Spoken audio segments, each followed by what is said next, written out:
Thank you. So at the onset, I would like to thank the AIOC and for organizing such a superb uh, way. And also I thank the moderators for giving me this opportunity. I'm going to be talking about my evolution of SMILE. And I have a pleasure to say that I was the consultant for Carl Zeiss Meditech for having to evaluate this particular procedure right in its infancy, and I could, to some extent, contribute to its development. So let's talk about the beginning, and we are very glad that Professor Secundo is here with us today because he along with Dr. Markus Blum from Germany commenced the first clinical studies in 2006, and they published the results for their clinical study. They first performed 250 eyes in their respective clinics. They showed that the procedure was feasible, was accurate, but that the visual recovery was too slow to compete with LASIK. And at Center for Sight NVLC, we started studies in August 2008, having the base of this first 250 eyes done in the world. In our initial eyes, we were extremely surprised by the accuracy of the results. And at 1 year, we found that more than 95% of our eyes were within plus or minus 0.5 diopters. Another thing that surprised us was the surgical ease and the lack of corneal edema and haze. Of course, since no one had performed single incision SMILE before, we needed to even design some instruments to perform it, but everything was not rosy. We did notice a long visual recovery period, and that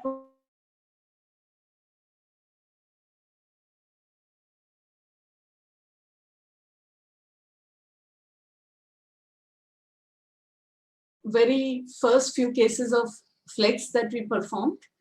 And as you can see, the scanning pattern is totally different. We started from center to periphery, followed by a side cut of the lenticule, and then from periphery to the center for the anterior cut, followed by a full cut. And nowadays you would not be able to see this because flex is no longer really performed. You can then open the flap, expose the bed, but you can see how nicely you could separate everything. At that time, we were tentative because we didn't know how sticky or otherwise it would be. Once you have a flap opened, you can find the lenticule, go underneath and peel off that lenticule or separate it out, and then wash and put the flap back. So this procedure I wanted to show because I don't think that in any other time now we are going to be seeing this procedure. But this was like a good stepping stone because we understood how the separation was occurring and what was happening inside. And we could also do some experiments in order to try and improve the results. We initially started with flex like this. It involved creating a corneal flap and removing the lenticule like I showed you. But within our very first few eyes, we moved to SMILE. So within a month, we started doing first pseudo SMILE and then immediately SMILE. And I'm happy to say that I was the first person to do single incision SMILE in the world. We first published our results of 50 SMILE eyes in the Journal of Cataract and Refractive Surgery in January 2010, which was again the first publication of SMILE with a single incision. Obviously, the slow visual recovery was a matter of great concern, and especially since the origin of the slow visual recovery was not known, it was really we were very uncomfortable with it. So we tried several explanations and theories around it. We conducted several interventions to rule out these theories, and this is all that we tried. We tried putting steroid drops in the interface to rule out interface edema. So we did it in one eye and not in the other. Since we had this opportunity to do flex, so we would open the flap, put the steroid drop, put the flap back, and in one eye we did that, the other eye not, and compared the two eyes, and we didn't find any difference. We also tried putting bandage contact lens in one eye and not in the other to see whether the surface remains smooth, didn't help. We tried to do PTK on the undersurface of the flap and the remaining corneal surface to make the corneal surface smoother. Again, this didn't work well. And so we kept thinking and we kept observing the ones where we were getting good results the next day. And intuitively, we found that in some eyes, we could even predict that this person will do well the next day. So then we went back and looked at all the videos, and we found that when the bubble pattern was particularly dense in the center, the visual recovery was poorer.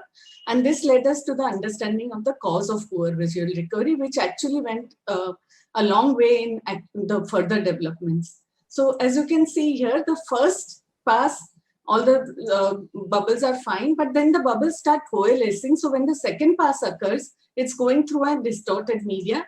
This would then lead to, after the lenticule removal, a distorted cornea in the center. So in the scan pattern A, as it was happening before, we used to go from inside out, and you should notice that there is a lot of bubble pattern developing right in the center by the time the second pass comes and reaches that central portion. And it's very evident here in this video that already you see how many bubbles are getting developed in the center. So you can imagine how the center would be. It would be totally irregular. So we suggested a change in the scanning pattern, and Zeiss complied, and we did this particular pattern where we went from periphery to the center first, and then quickly from center to the periphery. And you can see that the bubbles have no chance to accumulate in the center, and therefore you can see a miracle. So while only 65% of the eyes were unchanged or gained vision at 1, and 83% and 94% unchanged or gain at 6 months, we jumped simply by changing the scanning pattern to 83 and 98%, and this was like a eureka moment. And therefore, the other improvements in visual recovery was quite logical.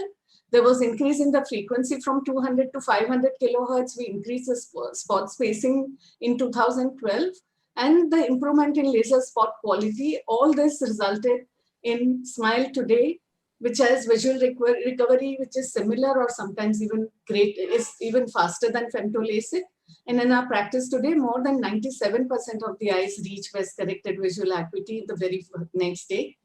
And today, now I'm focusing on increasing surgical ease while maintaining the speed of visual recovery. I'll take only 10 seconds. The ultimate idea is to have a free-floating lenticule, as Dr. Tityal said, that has shown in his study, that it is the lenticular dissection which is the thing that can maybe have a not so good visual recovery in the very next day. So what we are trying now is to play around with the frequency, the spot spacing, the lenticule thickness, spot spacing in lenticular edge creation in order to achieve a free floating lenticule, and that's what I'm working on right now. The remarkable aspects of Smile, of the predictability, accuracy, stability, is it's an aspect which has not really changed or changed very little, even though many aspects of the treatment has changed, which is better energy in spot parameters, different scanning pattern, higher frequency and better surgical technique. And today, more than 98% of all eyes are within plus or minus 0.5 diopters of the intended correction. So in conclusion, Smile is definitely a technique which has come of age. It shows across several studies that it is much superior to even femto-LASIK, and it has become for many high volume surgeons the technique of choice to treat refractive errors. And already in the world, more than 3 million procedures have been done. And thank you very much.